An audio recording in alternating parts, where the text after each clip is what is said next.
Tonight on News Around the World, Tinubu NGF hail Nigeria's exit from FATF grey list. Hamadu Bello University debunks viral video on secret nuclear weapons program. On the foreign scene, Russian attacks on Ukraine kills 4 as Kyiv's allies renew pressure on Moscow. Good evening, and thank you for joining us on News Around the World here on BCOS television.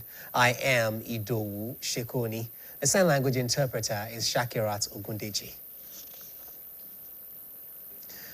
President Bola Tinubu has described Nigeria's removal from the Financial Action Task Force (FATF) grey list as a strategic victory for the nation's economy and financial governance. In a statement issued by Special Advisor on Information and Strategy, Bayo Ononuga, President Tinubu said the development was not just a technical accomplishment, but a strategic victory for Nigeria's economy and a renewed vote of confidence in Nigeria's financial governance. The president said his administration treated the designation as a call to action rather than a setback as he directed key agencies to implement sweeping reforms. Nigeria was placed on the grey list in February 2023 over weak enforcement, poor interagency coordination, and opaque financial practices. He praised the director and chief executive officer of the NFIU, Afsat Bakari, and her team for their diligent and timely implementation of Nigeria's commitments, earning international recognition for tackling serious financial crimes. Bakari, who led the reform process, confirmed Nigeria's delisting as a statement describing it as a true test of the country's resilience, coordination, and unwavering commitment to reform. The FATF, the global watchdog on money laundering and terrorist financing, announced Nigeria's delisting at its October 2025 plenary in Paris, France, on Friday. Similarly, the Nigeria Governors Forum, NGF, has expressed delight over the removal of Nigeria from the grey list of the Financial Action Task Force, FATF. NGF spokesman Yunus Abdullahi, in a statement today, quoted the forum's chairman and Kwara Governor Abdurrahman Abdurrazak as attributing defeat to the efforts of President Bola Tinubu, 36 governors, and relevant institutions. Abdullahi noted the development came after years of thorough investigation and review of Nigeria's financial systems. The NGF spokesperson recalled that the country was placed on the FATF grey list after the global body found deficiencies in Nigeria's efforts at fighting money laundering and terrorism financing. It said the NGF is fully committed to maintaining the highest ethical financial standard in all its governance and will continue to uphold a culture of transparency, accountability, and integrity. The presidency has given further insight into the reason for the sacking and replacement of service chiefs in the country. While denying that the military shakeup was connected to a rumored coup plot, the presidency said it was a move to inject new direction into the armed forces. The special advisor to the president on information and strategy, Bayo Ononuga, told newsmen that President Tinubu acted within his authority to make leadership changes in the military. Ononuga said service chiefs can be hired and fired by the president as he is the commander-in-chief. Earlier yesterday, the president had announced sweeping changes in the military hierarchy. The development came barely a week after an online media platform, Sahara Reporters, published a story alleging that some military officers plotted to remove President Tinubu. The report, which went viral on October 19, linked the detention of 16 military officers to the purported coup and claimed that the cancellation of the Independence Day military parade was part of efforts to suppress internal unrest in the military. However, the defense headquarters denied the story. In the meantime, Ekiti State Governor Biodun Oyebanji has lauded President Bola Tinubu for the appointment of General Olufemi Oluyede as the new Chief of Defense Staff. In a statement issued by his Chief Press Secretary, Mr. Yinka Oyebode from Ado-Ekiti, and put on the state website today, the governor thanked the president, saying the appointment recognizes the exemplary qualities of the Ikere-Ekiti-born general. He described the gesture as a profound recognition of excellence and a source of pride for the people of Ekiti State. His elevation to the apex of Nigeria's military hierarchy, Oyebanji said, is both a testament to his dedication and a reflection of Tinubu's commitment to merit and national service. With his appointment, Ekiti joins the nation in celebrating one of its own at the helm of Nigeria's defense establishment, a moment Governor Oyebanji said reflects honor not only for General Oluyede, but for the entire state. The Broadcasting Organizations of Nigeria, BON, has officially unveiled plans for the 2025 edition of the Nigeria Broadcasting Awards, TNBA. Speaking at a press conference, the chairman of the Broadcasting Organization of Nigeria, BON, and the Director General of the NTA, Salihu Dembos, announced that the second edition of the awards will take place on the 11th of December in Abuja. Mr. Dembos, who joined members of the steering committee to reaffirm the organization's commitment to transparency in the selection process, said preparations for the 2025 edition began in February following the endorsement of a new steering committee at the BON General Assembly. Mr. Dembos said with 204 entries received from 2024 broadcast year, Nigerians can expect the very best talent to be honored across categories, including news report, presentation, and documentary production, both in English and indigenous languages, among others. According to him, the call for entries for this year's award ran from the 1st of July to the 31st of August, covering broadcast content produced between the 1st of January and the 31st of December 2024. Also speaking, Chairman Steering Committee of the Nigeria Broadcast Award, Bayo Awoshimo, said the award is aimed at motivating other people to put in greater effort to whatever they are doing. A 7-member panel of judges chaired by the former Director General of the National Broadcasting Commission, NBC, Danladi Bako, will see the evaluation.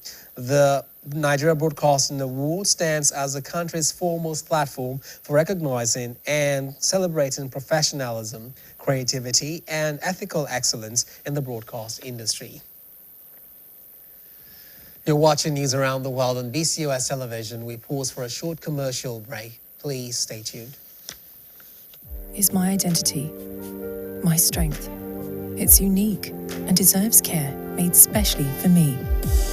New Nivea Radiant and Beauty Advanced Care with 5 oils and 5 vitamins. 48-hour nourishment. Helps reduce appearance of stretch marks in just 2 weeks. New Nivea Radiant and Beauty Advanced Care for your shade of beautiful.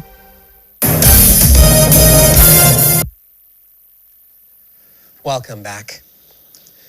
Chairman, Advisory Council of the Odua Investment Foundation, Ambassador Olatokunbo Awolowo Dosunmu, has encouraged youths in secondary schools to see digital technology as a tool that can make them positively relevant in the country and change the nation. Ambassador Dosunmu said this in Ibadan during the Byte Busters Showcase event under the first expression of the Digital Education for Innovations and Economic Development defined project of the Odua Investments Foundation. Staff reporter Bimbo Akambi was at the program held at a popular event center in Ibadan. He brings the details.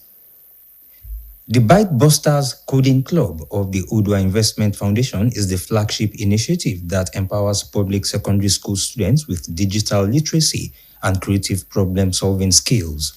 The Showcase 2025 event highlighted outstanding student projects and innovations developed through this program while reflecting the collective commitment in preparing the next generation for the digital economy.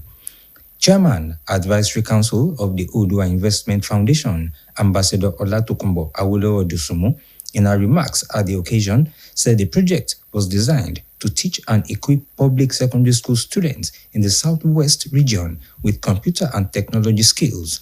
She explained that the importance of a technology-driven world in the education system in Nigeria cannot be overemphasized. According to her, the success of the Byte Busters Coding Club showcase was an audit of progress and a preview of possibility, adding that the showcase reflects both the quality of projects and the growth of students who have advanced from basic computer literacy to creating functional applications and websites. It is designed actually for children in the rural areas, for less privileged children. One of the students who didn't know what to do with a mouse, and today he is coding. So you just don't know what talent is out there that needs to be tapped, that needs to be brought out. The group chairman of the Odua Investment Company Limited, Otumba Bimbo Ashiru, who was represented by the chairman, Wema Board Limited, Engineer Nurini Adisa, said, "Defined is not a departure from the past, but a vibrant continuation of the legacy of the founding fathers of the Odua Investment Company Limited." They said that the Byte Busters Club in 9 project sites in the Southwest is an engine for the new movement in technology and computer literacy in the 6 states of the zone. This project embodies the philosophy of Omoba, which is about a child who follows the wrong footsteps of their parents. We are following the footsteps of the person's leadership, but we are walking a new path. The Group Managing Director and Chief Executive Officer of the Odua Investment Company Limited, Mr. Abdurrahman Yunusa, who was represented by Mr. Yemi Ajao, Executive Director and Group Chief Investment and Business Development Officer, said the defined project was conceived with a clear and critical mission to equip youth with tools to adapt with the digital age and shaping it. The way we have set it up at Odua Investment, the way we have set up the foundation is to have a life of its own. So in terms of sustainability, ability to continue, even with different management at Odua, yes. And we expect the impact will be huge around throughout the 6 states of the Southwest Nigeria. Odua Investments Foundation is the corporate social responsibility arm of Odua Investment Company Limited. The foundation was set up to enable Odua to impact the people of Southwest, particularly in the area of education, health, and youth empowerment. The project director of the program, Defined, Professor Sheun Kolade, stated that the program launched 2 years ago aims to give school children the digital acumen and wings they need to fly into the 21st century opportunities and to make coding and technology easy and accessible. And if we equip our children, if we give them the tools, the digital skills, they can take us to places we didn't even think possible. That is the motivation. At the end of the showcase, the chief judge of the Byte Busters contest, James Osazuma, announced Government College Ibadan as winners with a 500,000 naira cash prize, St. Bernardine's Girls Grammar School, Oyo, as second position winner with 300,000 naira reward, and School of Science, Ile-Ife, Osun State, which came third with a 200,000 naira prize money. 9 secondary schools across the Southwest states showcased 28 digital tech projects focusing on wide-ranging applications in education, environment, sustainability, counseling, and career advice. Bimbo Akambi, BCOS News. The 1975 to 1980 set of Queen's School Old Girls Association Ibadan has dedicated a solar alternative inverter project to their alma mater, reinforcing their dedication to the school's growth and progress. Our reporter, Fedora Falagboye, who covered the event held at the Dr. Ameyo Stella Adadabo building on the premises of Queen's School, Akpata, Ibadan, files in the details.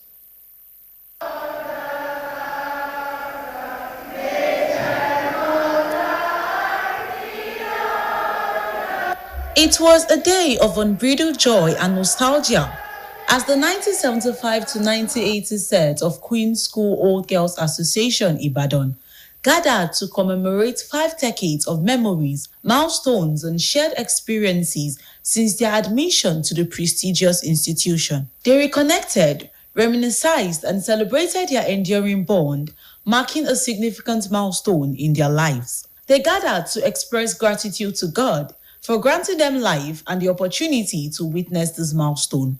In a gesture of appreciation to their alma mater, the set launched a solar-powered inverter project aimed at illuminating the school's administrative and computer rooms, thereby giving back to the institution that nurtured their growth. In the name of the Father, Amen. In the name of the Son, Amen. In the name of the Holy Ghost. Amen. The president of the 1975 to 1980 set of Queen's School Old Girls Association, Mrs. Dele Bayo Oshibo, expressed gratitude to God for the grace to witness 50 years since their admission into the school and for the opportunity to give back to their alma mater. She added that another significant aspect of the occasion was to assess the school's current needs and contribute towards restoring it to its former glory. Today, it is exactly 50 years that we came into this school in 1975 as 9-year-olds and 10-year-olds. As you can tell, we are now 60. So we thought we'll come and give God the glory and just thank God for keeping us for 50 years and also to give back into the school, and hence our project that we launched a little bit earlier. So it's a solar alternative inverter project to light up the administrative and computer rooms. The vice president of the 1975 to 1980 set of Queen's School Old Girls Association, Mrs. Olatokunbo Fagbemi, expressed joy at reconnecting with classmates they hadn't seen in a long time. She stated that valuable knowledge and skills gained from Queen's School had continued to benefit herself and mates to date, encouraging the students to look beyond academic achievement and cultivate life lessons that would serve them well in their future endeavors. We spent 5 years together, and in that 5 years we grew the bonds. Some of us have not seen each other since we left. Some we've seen over the years, and as you can imagine, we've all had different experiences of life. And it's good that we're here to be able to celebrate 50 years of resumption in Queen's School Ibadan, and to look at the school and see how things can pan out in the school. And so it's a great time to be here. The head girl of Queen's School, Ayola Taiwo, 2025 to 2026 set, expressed her gratitude to the school alumni for the solar-powered project, saying it would address the students' long-time electricity concerns and significantly improve their daily lives. The alumni are returning back to their alma mater and giving back to their alma mater. So as they're passing the torch to us, we promise to keep on shining and we promise to never make it dim. And we also promise to pass on the torch to our coming generations. Highlights of the event included a mentorship session where the alumni shared their experiences with the students and also featured the cutting of cake and a tour around the school. Fidora Afolagboye, BCOS News. Katsina State Governor Malam Diko Ratha has approved the release of 677,572,815 naira for the payment of bursary allowances, academic excellence awards, and special needs scholarships to Katsina students studying in various tertiary institutions across Nigeria. This was contained in a statement by the Chief Press Secretary to the Governor, Ibrahim Muhammad, made available to journalists today. Muhammad noted that the approval reaffirms Governor Ratha's commitment to educational empowerment, inclusiveness, and global academic excellence. The Executive Secretary of the Katsina State Scholarship Board, Dr. Aminu Sauri, described the governor's approval as a landmark decision that reflects the administration's unwavering commitment to human capital development. He also commended the governing members of the Scholarship Board for their transparency and professionalism, assuring that every kobo of the approved funds will be judiciously utilized for the benefit of the serving students. Ahmadu Bello University ABU Zaria has dismissed as baseless and mischievous claims in a viral video alleging that the institution is developing a secret nuclear weapon for Nigeria. A strongly worded statement issued by the University Director of Public Affairs, Nwalu Umar, described the video as a deliberate attempt by unscrupulous elements to misinform the public. He said it was also an attempt to smear the reputation of one of Africa's foremost research institutions. The video had alleged that Nigerian scientists at ABU secretly enriched weapons-grade uranium in the 1980s and built sophisticated centrifuges obtained from Pakistan's AQ Khan network. ABU, however, debunks the allegations, stressing that the claims were scientifically impossible and historically inaccurate. We have another timeout. Please don't go anywhere.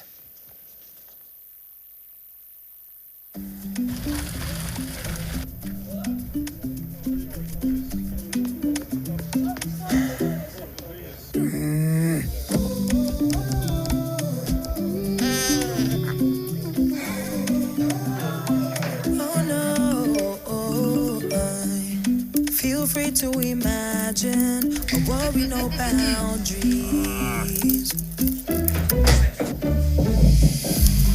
Just you and your dreams, running wild and free. Oh no, life can be easy.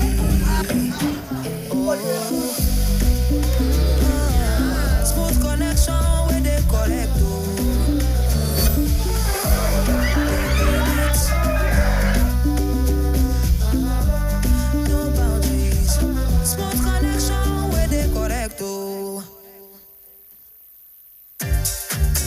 Nivea Black and White Deodorant, now with 72-hour protection. But what does that mean? 3 cities in 3 days and no fear of sweat and odor. 120 dances with skin as smooth as the moves. Sweat, stain and odor protection. Nivea Black and White Deodorant. Skin is for embracing life. Nivea is for skin.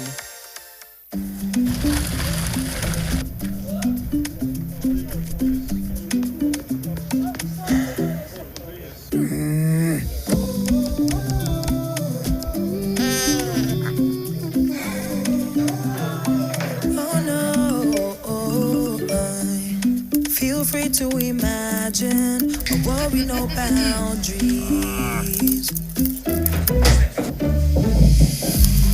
Just you and your dreams, running wild and free. Oh no, life can be easy.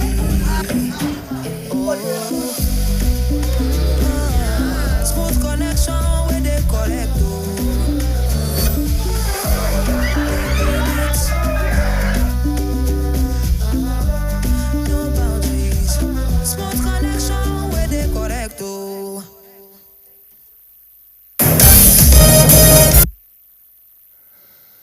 Glad to know you're still there. The Deputy Speaker of your State House of Assembly, Honorable Muhammad Fadeyi, has been installed as the Ashiwaju Adini of Onora local government. The religious title was conferred on him alongside his wife, Alhaja Aminat Fadeyi, by the Council of Imams and Alfaz Onora local government. Staff reporter Adebayo Abdurrafi attended the ceremony to bring the details.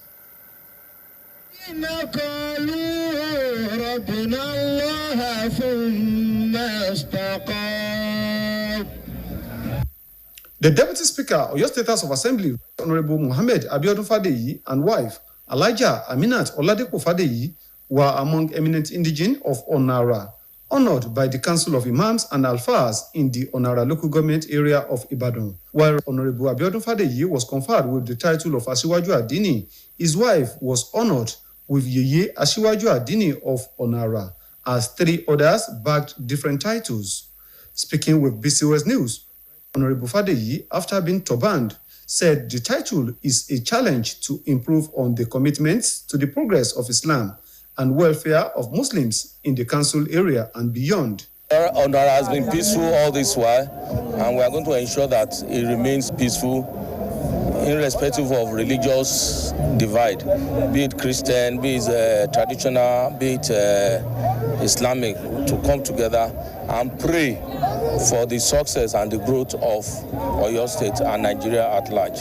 Also, the new Yeye Asiwaju Adini of Onara local government, Alhaja Aminat Fadeyi, expressed appreciation to the organizers, describing the honor as a call to service. I believe it's a religious thing. We need to promote how people get closer to God, how they get closer to their, religion. And I really don't have any pledge that whenever they need me, wherever I'm expected to be on ground, I will surely be there for them. Others included Alhaji Abdulwahid Aduro-Dekun, who was conferred with Mayegun Adini, Magaji Abdulhakim Oke, the new Jagun Adini, and Sheikh Olaore Ojasokwe, the new Balogun Adini of Onara local government. Kó tó wá di pé wọ́n sún síwájú tí mo wá di Balógun Àdínì Ọ̀nàrà. Ojúṣe wa náà ní láti pàápàá èmi lójúṣe tó yàtọ̀ sí ìyẹn tẹ́lẹ̀. Ẹgbẹ́ ìṣọ̀kan Islam tí mò ń ṣe àtọ́júṣe tèmi, mo ní láti máa gbìyànjú láti máa tọ́jú àwọn opó, àwọn aláàbọ̀ ara, aláìsàn tó jẹ́ pé bóyá 5,000, 10,000 ni ó dá wà lálẹ́ fún tí wọn ò rí san, àti àwọn bàbá arúgbó. The occasion was attended by the personal assistant to the Oyo State Governor, Alhaji Hakeem Abdulaziz, the chairman on our local government, Dr. Temitope Kolapo, the chairman on our development forum, Alhaji Kolabolomope, among others.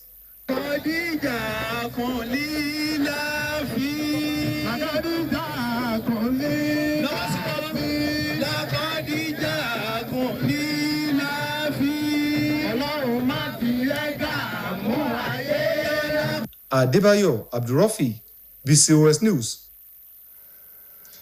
Similarly, the Council of Quadria Ibadan Land has turbaned Ambassador Romoromo Keanyide as the Yadini Quadria Ibadan Land. She was turbaned alongside other distinguished personalities at the annual Maulud Nabi and turbaning ceremony of the Quadria Ibadan Land. Our reporter, Olamide Olabi, who was at the colorful event held at Makbu Hall, has the details.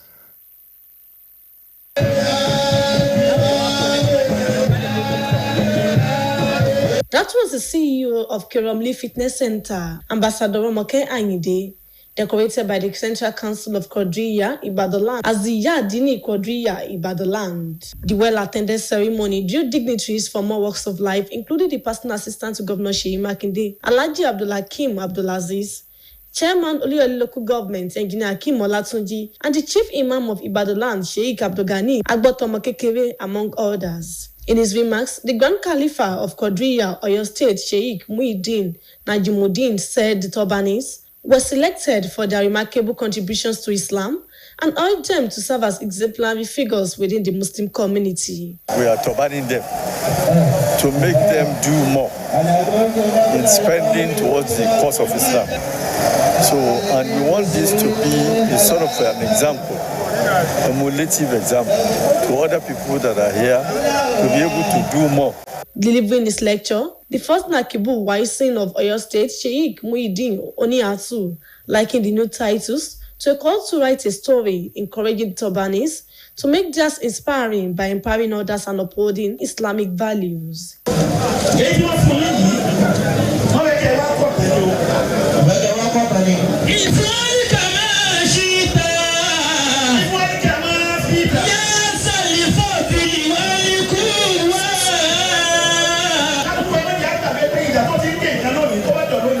In our remarks, the newly turbaned Yadini Quadria Ibadan Land Ambassador Romoke Anyide pledged their commitment to fostering unity and promoting development within the Muslim community and across Oyo State. I feel so great to witness this day for particular society to recognize someone is a big work before they can conclude in giving such person any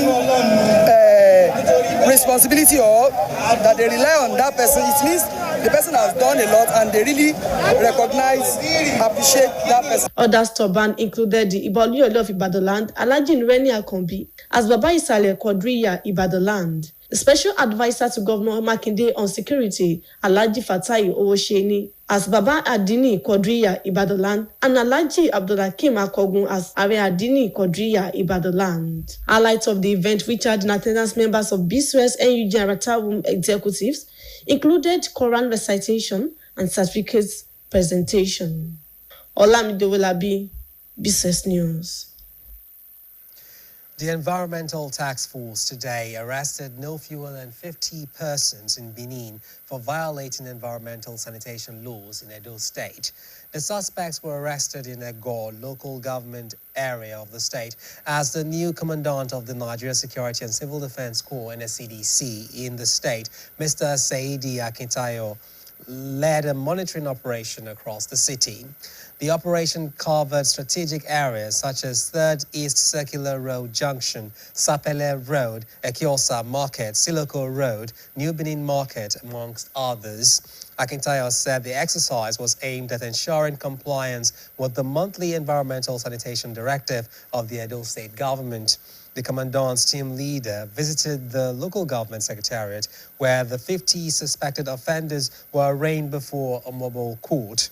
He reiterated the NSCDC's readiness to enforce environmental laws, support public health initiatives, and maintain peace and order across Edo. While acknowledging public complaints about the delay in refuse evacuation, the commandant assured that the council had put in place measures for prompt waste collection, particularly in markets and densely populated areas.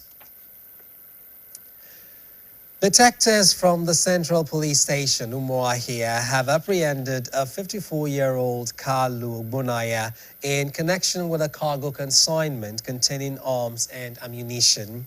According to a statement by the Abia State Police Command today, the consignment contained 26 live cartridges and another carton contained a pump-action gun. The statement signed by the Police Public Relations Officer of the Command, DSP Maureen Chinaka, said the arrest was made last week Friday, adding that further search of the consignment led to the recovery of one Mossberg 930 pump action with breech number AFO 44698 and 50 rounds of live cartridges, all of which were to be received by the suspect. The Abia State Police Command spokesperson also disclosed that one Ukandu Leach, who claimed to be a member of a vigilante group, was arrested on Thursday by Scorpion Squad for allegedly shooting one Chukwemeka in his right leg in Aba. She said the gunshot victim was rushed to the hospital for medical attention, while a locally made double-barreled gun was allegedly recovered from the suspect. The Catholic Diocese of Oyo has announced the peaceful transition of its Bishop Emeritus, Most Reverend Julius Babatunde Adelakun, to eternal glory. Most Reverend Julius Babatunde Adelakun passed on to glory on Friday, October 24, 2025, at the age of 91. According to a statement from the diocese, Bishop Adelakun served faithfully and led with wisdom, humility, and love for God's people, adding that his legacy of faith and dedication will forever remain in their hearts. It, however, prayed that God grant him eternal rest and comfort all who mourn his passing. May his soul rest in peace. We'll now go over to the sports segment of the news. Please don't go away.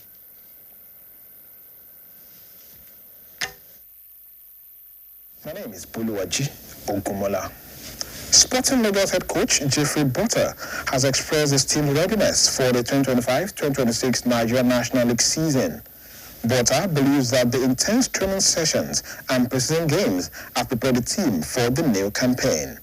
Sporting Lagos will face Osun United in their opening fixture of the upcoming NNL season.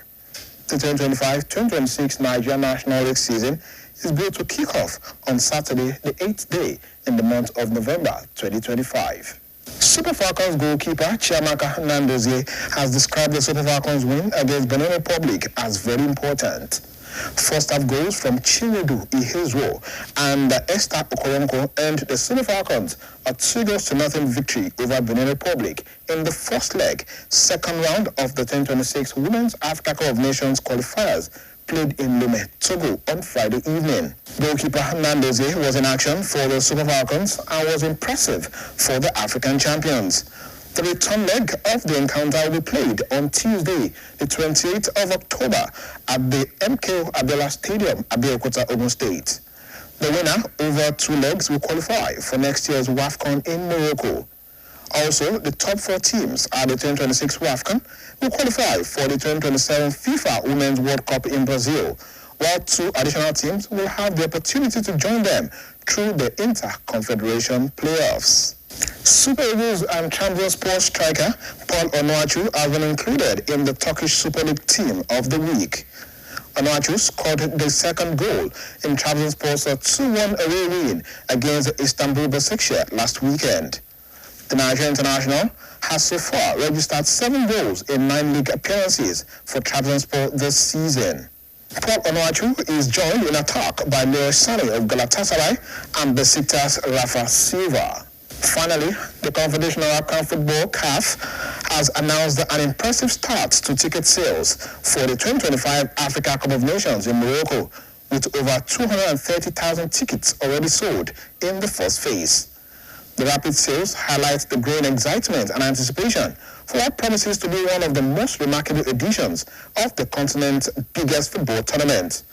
Set to take place from December 21st, 2025 to January 18, 2026, the AFCON will feature Africa's best national teams competing for continental glory across Morocco's top stadiums. With host nation Morocco preparing to welcome thousands of football fans from across the world, expectations are high for a vibrant and unforgettable tournament and atmosphere. And that's sports this evening. Thanks for watching. Thanks, Boluwaji. On the foreign scene, Ivorians voted today between 83-year-old incumbent President Alassane Ouattara, who is seeking a 4th term in power, and an opposition crippled by the barring of leading candidates. Mr. Ouattara has wielded power in Côte d'Ivoire since 2011. Nearly 9 million Ivorians are eligible to vote in the polls, expected to close at 6 p.m. That's 1800 GMT. There are contenders, including President Ouattara, who is hoping to avoid a runoff. The president's leading rivals, former President Laurent Gbagbo and former Credit Suisse CEO Tijani Thiam, have been barred from running. Russian missile and drone attacks on Ukraine have killed at least 4 people and wounded several others as Kyiv's allies push sweeping measures against Moscow as the war near its 4-year mark. Foreign news editor Folashade Akintola compiles details of the story and others as presented by Bimbo Akobi. 2 people were killed in a ballistic missile attack on the Ukrainian capital Kiev, and 9 were wounded in the overnight attacks, Tymyo Tkachenko, head of the city's military administration, said today. Ukraine's state emergency services said a blaze erupted in a non-residential building in one location as a result of the attacks, while debris from intercepted missiles fell in an open area at another site, damaging windows in nearby buildings in the Central East Dnipropetrovsk region. Acting Governor Vladislav Haimachenko said 2 people were killed and 7 wounded in a Russian attack. He added that apartment buildings, private homes on outbuildings, a shop, and at least 1 vehicle were damaged in the strikes. One of the victims was an emergency worker, according to the Ministry of Internal Affairs. Lebanon's health ministry said 1 person was killed and another wounded in an Israeli strike that hit a vehicle in the country's the latest attack despite a ceasefire between Israel and Hezbollah. In a statement, the ministry said that an Israeli enemy strike on a car in Haruf, Nabatea district, killed one person and wounded another. The Israeli military did not immediately comment on the incident, and Israel has repeatedly bombed Lebanon despite a November ceasefire that sought to end over a year of hostilities with Hezbollah. The Israeli military has intensified attacks over the past week, killing 2 people in 2 strikes on Friday. The military said it killed a Hezbollah logistics commander in the first strike and a member who was involved in efforts to re-establish Hezbollah's military capabilities in the second attack. As part of that ceasefire deal, Israeli troops were to withdraw from southern Lebanon and Hezbollah was to pull back north of the Litani River and dismantle any military infrastructure in the south. Bimbo Akambi, BCOS News. Before we end news around the world, here again are the top stories. President Bola Tinubu and the Nigeria Governors Forum have described Nigeria's removal from the Financial Action Task Force (FATF) grey list as a strategic victory for the nation's economy and financial governance. Ahmadu Bello University (ABU) Zaria has dismissed as baseless and mischievous claims in a viral video alleging that the institution is developing a secret nuclear weapon for Nigeria. On the foreign scene, Russian missile and drone attacks on Ukraine have killed at least 4 people and wounded several others as Kyiv's allies push sweeping measures against Moscow as the war nears its 4-year mark.